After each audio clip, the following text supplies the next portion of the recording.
to the computer. Welcome back to another episode of It Ends With Us, you guys. You guys know that this is that one podcast that's all about breaking down generational curses. And I'm Brittany Wilder. I'm your hostess with the mostest. And I am a person who is just excited about breaking down generational curses, which is why I do this podcast in the first place. This is my season 2 wrap up, you guys. I can't believe I already got a second season. I can't believe that, I've had amazing guests on this year. Oh, first, before I get started, you guys, let me introduce myself completely. I empower divorced women to reclaim their identity and rise again in their peace, their confidence, and their divine power. So that is what I do. I do it with a bunch of different modalities. And I am just excited about how this season came about, how it went. And one thing that I wanted to talk about today is just about how there are usually themes, right, that just naturally happen whenever you're doing a podcast. And I'm new to podcasting, right? I've only been podcasting for 6 months, right? Oh my gosh, I can't believe it's only been 6 months, but I'm new to this thing. And so what you start to recognize is that you have a few different themes that come up. And the theme this season, you guys, for It Ends With Us was mindset. Right? Mindset. That was something that kept coming up. Almost every guest that I had on season 2 was about mindset, about how it's the lack mindset, it's the poverty mindset, it's the growing up a certain type of way and feeling a certain type of way, and now having that mindset and now moving through your adulthood and wondering why things aren't adding up, things aren't coming into alignment, things aren't happening the way that I thought, right? It's the negative mindset. It's as soon as something happens, oh man, I'm real critical about myself. As soon as something happens, oh man, I feel like the world is against me. Everybody's against me, right? I get in defense mode, right? It's the lack mindset. It's the negative mindset. It's the limiting beliefs, right? Things that limit us, that we think about ourselves, that we don't even know that we think about ourselves. And so I thought it was important for me to come on and just talk about these different things, talk about how I have dealt with these different things and am still dealing with it. Because if you know anything about mindset work, you know that it is some of the hardest shit you will ever do in your life. It's the hardest, it's the most work that you'll ever do. It's consistent. It's every day you have to make a decision that I'm going to get up and I'm going to be the best me possible and do the work on my mind, right? It's all of those different things, right? And so I just want to talk just like as if I would be my own guest on my own podcast, because this is such a critical thing that I'm talking about. Mindset is critical. A lot of us have dealt with all kinds of stuff in our childhood, which has caused us to have a certain type of mindset, to have limiting beliefs, to have negative mindset, negative emotions that we are honestly walking around with all the time. And then as soon as you meet somebody or as soon as you do something, you're always in defense mode, or something's always going on, right? These are the things that we are actively walking around with as people, right? Because we've been hurt, we've been through different things in our childhood or in our adulthood. We have trust issues because people hurt our feelings, because we thought somebody was something to us and they weren't, or we were being truthful to them and they weren't being truthful to us. There's a bunch of different reasons why, right? So I want to talk about lack mindset, negative mindset. Okay, any of those things. And if you like what I'm saying, go ahead and tap on the screen, because listen, I would love for a bunch of people to hear this, because I feel like it's so important. I feel like it affects a lot of us, and a lot of us aren't saying that it does, right? So I want to talk about a little bit about my lack mindset over the years, right? You guys, listen. Hey, Big MF Weasley. You guys, my mindset over the years, I grew up, anybody who knows me knows that I grew up in the slums. Okay, Hilltop. That is the hood of Washington State. Yes, Washington State does have a hood. I love how I talk to people and I'm like, I'm from Washington State. And they're like, wow, there's Black people there? Tons of them. And you know where I live? In my hood, Tacoma. That's where the Black people live. All my Washingtonians that see this, y'all already know what it is. But listen, you guys, how's your day going? It's going great. How's your day going, love? You guys, so I grew up in poverty. I grew up living a life of poverty. I grew up with, a single parent home. My dad and my mom tried to make it happen, and then it didn't really quite work out, right? Discussing the season. It put it together. Y'all, AI be doing this thing. Y'all, I'm new to this little AI infused in TikTok. So just ride with me as I rock through this. Like I said, I grew up in a single parent household. I grew up with my mother, who was my superhero, and she had to hold it down. She had 3 kids, had to hold it down. I feel like she didn't plan on obviously being a single parent, who does, right? Who does say, oh yeah, I'm about to do this by myself, right? And so I feel like that tapped into a lot of her issues with money, her issues with finances, her issues with poverty, her issues in her mental, right? Negative emotions, things coming up. I feel like that tapped into that a lot. If you guys like this, go ahead and tap the screen. And so because of that, and because of growing up in that family dynamic, I took on a poverty and lack mindset out the gate. That's what I didn't believe that I was deserving of enough, because what my life showed me, thank you guys for the likes. What my life showed me was that I was undeserving. It showed me that I was undeserving. We weren't able to make rent. We weren't able to have the lights on all the time. We weren't even able to have a phone. Y'all, I thought about that the other day. I'm like, yo, at the times when you had to have a line phone, a line, phone, we didn't even have that. Like, if there would have been an emergency, I don't know how we was going to get to it, or how we was going to get help, because we didn't have a phone most of the time, because my mom wasn't able to keep up with the bills. She wasn't able, we didn't have lights. I remember there were times when me, my brother, my sister, we'd all be up there with covers, because we didn't have heat during the wintertime. We'd sleep together in the living room on couches with covers, right? So that's what I come from. That's my family. That's my family dynamic. You understand what I'm saying?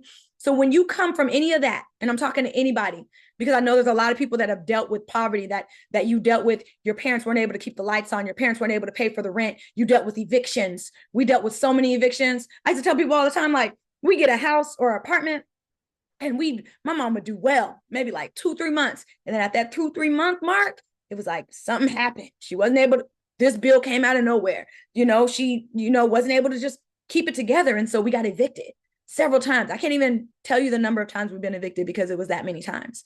And so when you go through that type of stuff as a child, you start to create these limiting beliefs about who you are, about what you deserve, and about who you're going to be moving on forward. Let me explain. Okay. So I didn't have the necessities or the things that I thought I needed, right? And so I felt deep down in my unconscious mind, because these aren't the things that we think about in our conscious mind. These are things that are unconscious to us. So they're the things that we are unaware of, right? That's what the unconscious is. It's where our limiting beliefs lie.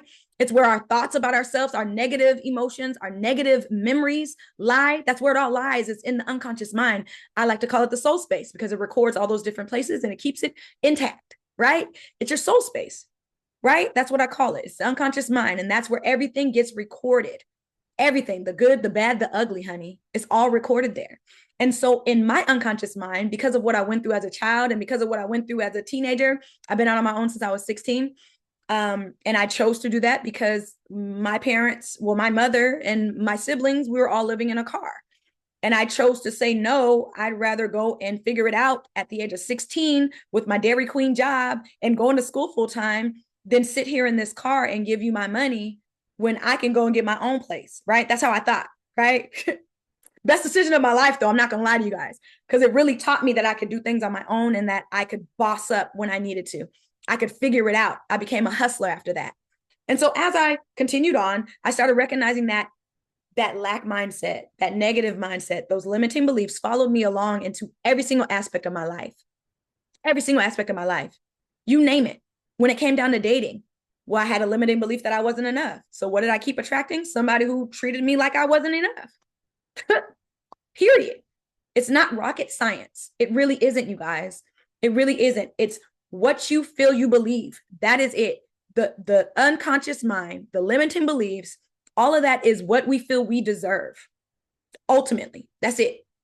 Whatever limiting belief you are operating in, because we're all operating in certain different things, because we've all been through trauma. We've all been through different cycles. We've all been through different hurts and pains and traumas in our lives. And so what that does is it creates these limiting beliefs inside of us, in our unconscious mind, that we are not always aware of. Some of us are aware of it, right?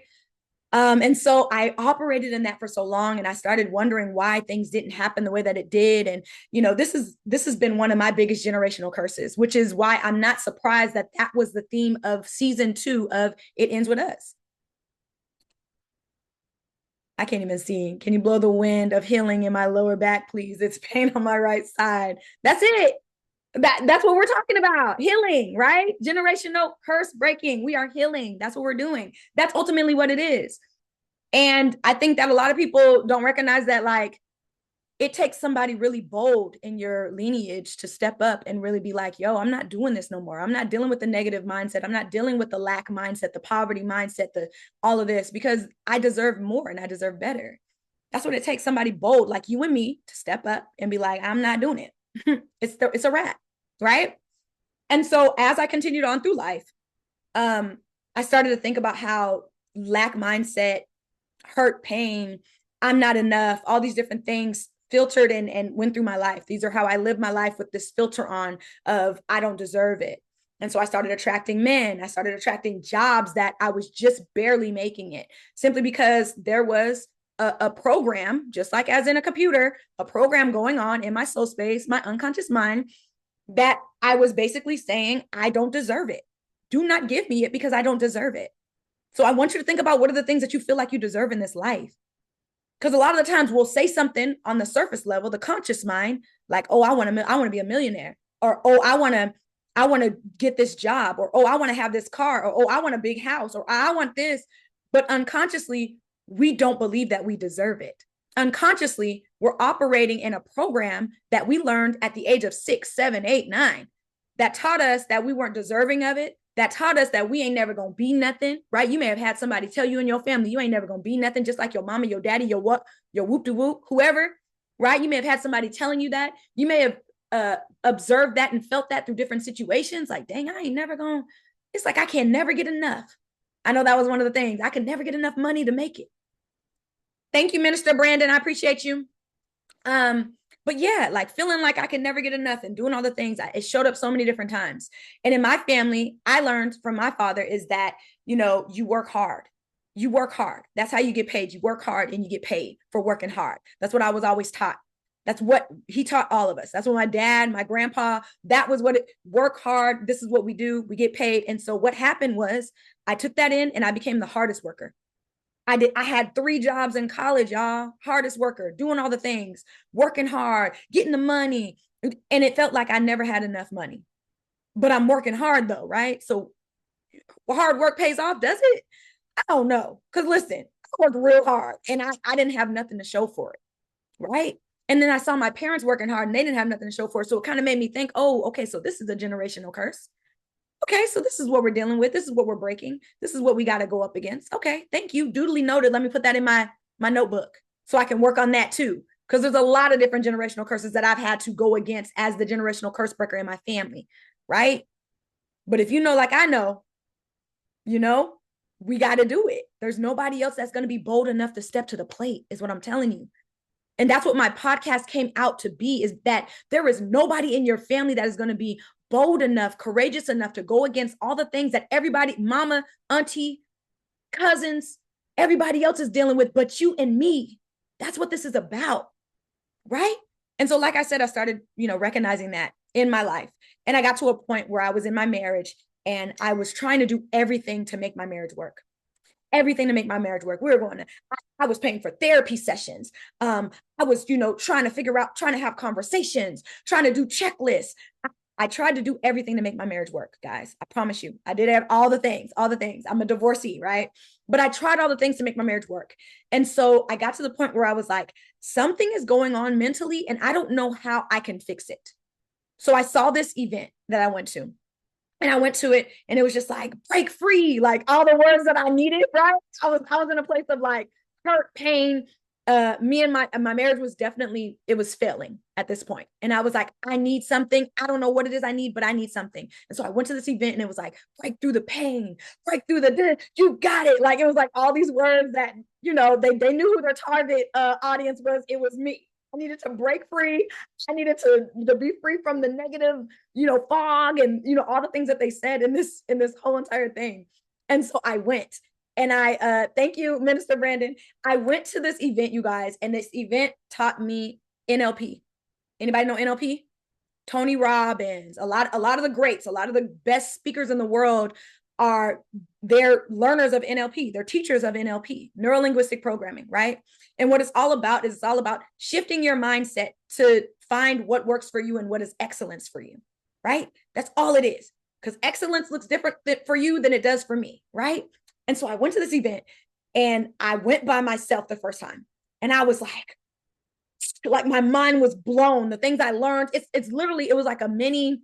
Anybody ever been to a Tony Robbins event? Listen, it was like a mini Tony Robbins. We all up in there, we're high because we're excited about what we're going to be learning. And, of course they're selling a product, and they're trying to sell us NLP and the whole thing. And I was sold on it. I was like, I'm buying. I don't know how I'm going to do this, right? Lack mindset, poverty mindset.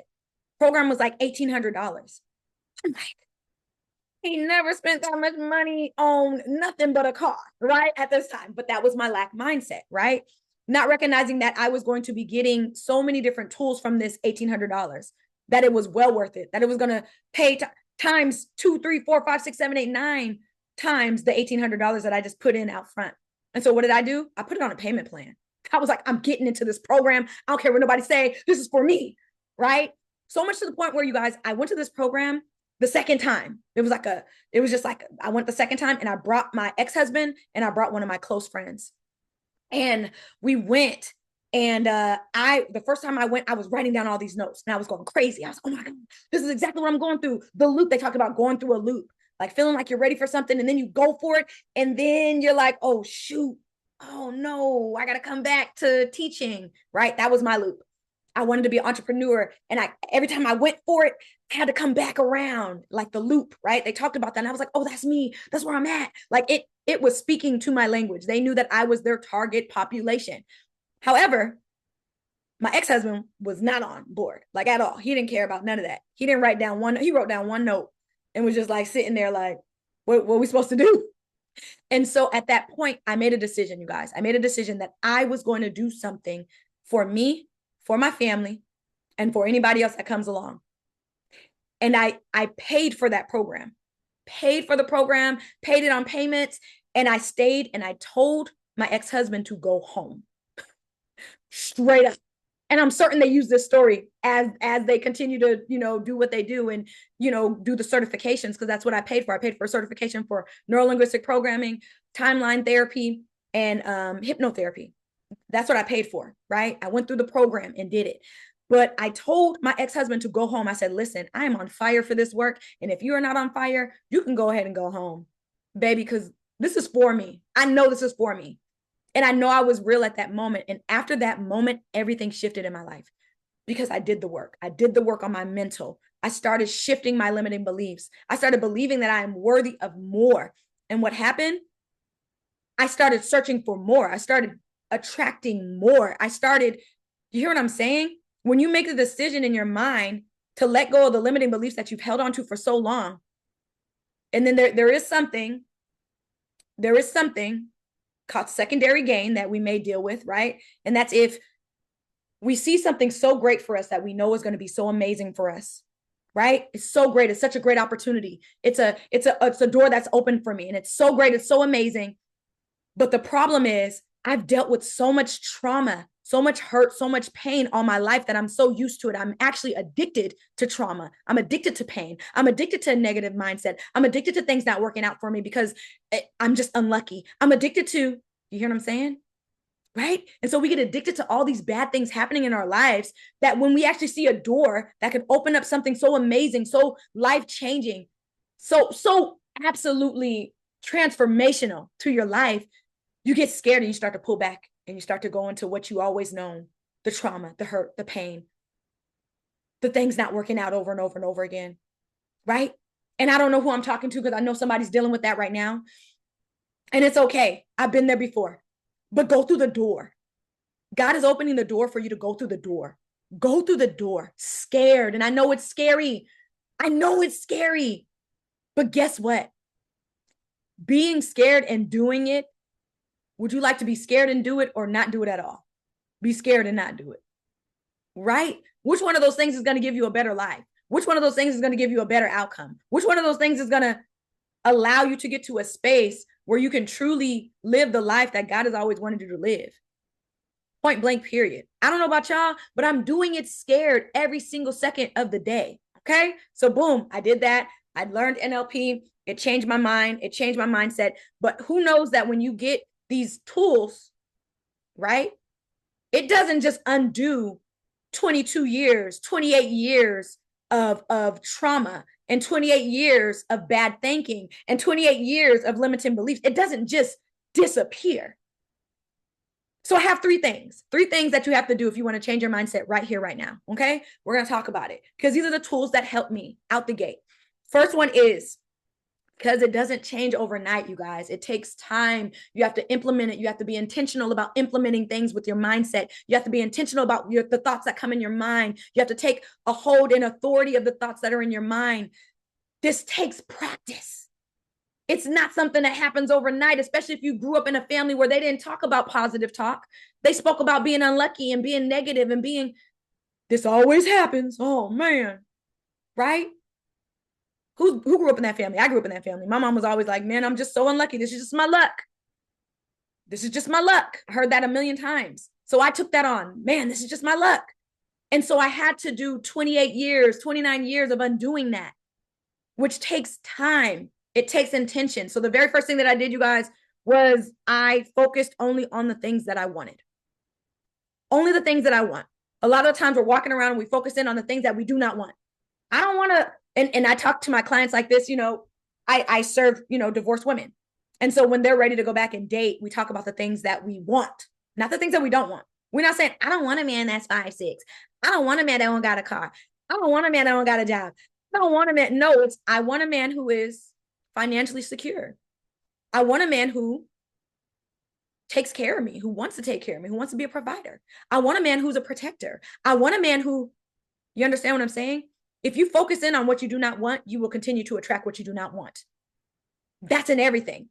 Because where the mind goes, energy flows. So what does that mean? Where's your mind at 9 times out of 10 throughout your day? Are you constantly thinking of the things that you're lacking? Are you constantly thinking of the poverty you're living in? Are you constantly thinking of where you're at right here, right now? Because if you are, you're going to still stay there. Change happens when you change what you're thinking about. That's period. Period. So that's what you got to do. You got to start focusing on the things that you do want. Speak over it. Say it out loud. Pray about it. Do all the things that's going to give you affirmation and reaffirm you for what you want and what you are going for, your goals, the things that you truly desire. You have to be intentional about it. If you truly desire it, you have to be intentional about it. It's not going to work if your mama say it for you, your grandma say it for you, your auntie, they done prayed for you all day life. Okay, it's not going to work until you decide, I want it for myself. This is what I want. This is who I am. This is what I desire. This is what I'm deserving of. You have to make that decision. Second thing is that you are going to get delulu. Okay, y'all hear me? Women, now we tend to get delulu when we're dating. Oh my God, he's so amazing. I ain't never met nobody like him. I need you to get delulu about your dreams, your goals, the things that you want, the life that you want to live, the woman you are embodying. I need you to get all the way delulu. I'm serious, to the point where you are like, yep, that's me. And there goes my Range Rover down there. And there goes my house right there. Oh my gosh, I just drove by my house. watch me get this house. Delulu. Y'all understand what I'm saying? So much so that you start to believe it, because you have to believe it for you to receive it. That's point blank, period. Right? So just like you get delulu in these relationships, oh my God, he's so sweet, he's so nice. Okay, get delulu about your life. Get delulu about your money. Oh my God, I just opened up my bank account. I got $1 million just sitting in the savings. Ooh, right? Get delulu about your life, your money, your goals, who you want to be. Ooh, look at that outfit over there. That's my outfit. I'm about to wear that. I don't know where I'm going to wear that to, but I'm wearing it. Right? You got to get delusional. Delusional. Yeah, because next week I'm gonna be on my trip and Trinidad and Tobago, so I ain't gonna be able to really be here with y'all. But I'm gonna be on my trip though, right? Delusional, okay? That's the only way it's gonna work, is if you believe that this can happen for you, right? That you put aside what you see around you, because a lot of the times we're stuck in the midst of our stuff because it's right in our face. But this is where we talk about the faith walk, right? We talk about the things that God has shown you. I'm certain God has shown me so many different things that I'm doing, that I'm on stages. I'm talking to hundreds and thousands of people. We laughing, we crying, we joking, all the things. And because I know that about me, and because I know that that's mine, God has said, this is yours, my child. This is your destiny. I put myself in the places. I put myself down as a speaker, you guys, 7 years ago, a speaker. I just put it on there. I was like, God showed me a vision of me speaking. And so I put it on my Facebook, author, speaker. This is before I wrote a book, right? Delusional. You hear what I'm saying? This is before I wrote a book, before it was done. It took me 15 years to write the book, but I said I was an author. I said I was a CEO. I said I was a speaker. And people probably thought I was crazy when I put it in there. This is 7 years ago, right? But I put that on my Facebook. I said, I'm an author, I'm a speaker, I'm this, I'm that. I am an author of several books. My 3rd book is coming out. My 4th book comes out in August. You hear what I'm saying? Speak it, believe it, become it, embody it. Those are the steps to get what you want out of life. But some of us are so afraid to even say it out of our mouths because we've been hurt so many times, or we've seen things haven't worked out for us, or we don't really believe that we deserve it, but we would like it. I'd like it. No, you have to be real bold and courageous about it. I wasn't playing when I said that. To be a generational curse breaker, you have to be bold and courageous. You have to know that you are worthy of something more than what you are looking at right here, right now. You have to use your faith like none other. Amen. I know I'm gonna have some people, my church folk on here. I already know. The very last thing is embodying it completely. I mean, fully. And I mean, I want you to think about the thoughts of the person that you are becoming. I want you to think about what are they doing on a Thursday at 2:19? What are they doing Thursday? The person who I am becoming, the person that I want to be, the millionaire, the singer, the author, the whatever it is that your dream is, whatever it is that your person is, whatever it is that you see yourself, what is it that they're doing on Thursday? Are they laying in the bed? No, they're probably up moving, making moves, making contacts, doing meetings. I dare you to begin to put yourself in meetings. Find somebody. Come, even if it's just a coffee meeting, put yourself in a meeting, right? You want to be that CEO? CEOs are taking meetings. They're going on coffee dates, networking, right? Put yourself in that vicinity. Embody it. Embody it. Okay? Fully. That means your thoughts need to match. That means your outfit needs to match. What is the CEO wearing? She's wearing yoga pants and a t-shirt. Oh, no, probably not. She probably got a blazer on. She's probably nice and fly, got some heels on. Embody it. Okay? Y'all hear what I'm saying? I'm not playing. I'm not playing about this. Why? Because this is the same work that I've done. This is the same work that I'm still doing. Because as you reach new levels, you got to now embody that identity. As you get higher, as you elevate, now I'm no longer her, but I want to become her on the next level, my next highest self, my best self. So now I got to put in the work to get up to there. Okay, I did the work to get here. Now I got to put in the work to get there, right? So many different levels. Like they said, new levels, new devils. This is what life is about. It's about growing constantly. If you're still in the same place that you were in last year, baby, you're not doing it right. You're not doing life right. You should be shifting, changing, elevating, having new goals, new things to go for, changing your mindset constantly, right? Healing constantly, because healing doesn't stop. If you know, like I know, you just heal a little bit more. It's like an onion, baby. There's lots of layers. We just go a little deeper. We go a little deeper each level, right? So I don't know what it is that's stopping you right here in this season. I don't know what it is. I don't know what it is, but I can tell you 9 times out of 10, it's your mindset. 9 times out of 10, it's your mindset. How do I know this? Working with people for the last 7 years with mindset specifically. I have learned that there is a lot of things going on in the soul space, the unconscious mind, that we have no idea is there. And it takes somebody like me, who is a master in NLP, who's a master in mindset, who's a master in hypnotherapy, y'all hear what I'm saying? I'm trained. And that's on purpose, for purpose, right? On purpose, for purpose. It takes somebody to help you get down to those layers. If you're not willing to go, that's fine. But those who are willing to go, it takes somebody to help you get down to those layers of healing. I promise you, I know personally. Yeah, I tell my clients all the time, I don't do something and tell you to do something that I have not done myself. I promise you at the end of the day, I get down in the trenches with you, baby. That is what I do. So go ahead and book your consultation if that's you. My friends on It Ends With Us, we're getting ready to ramp up for season 3.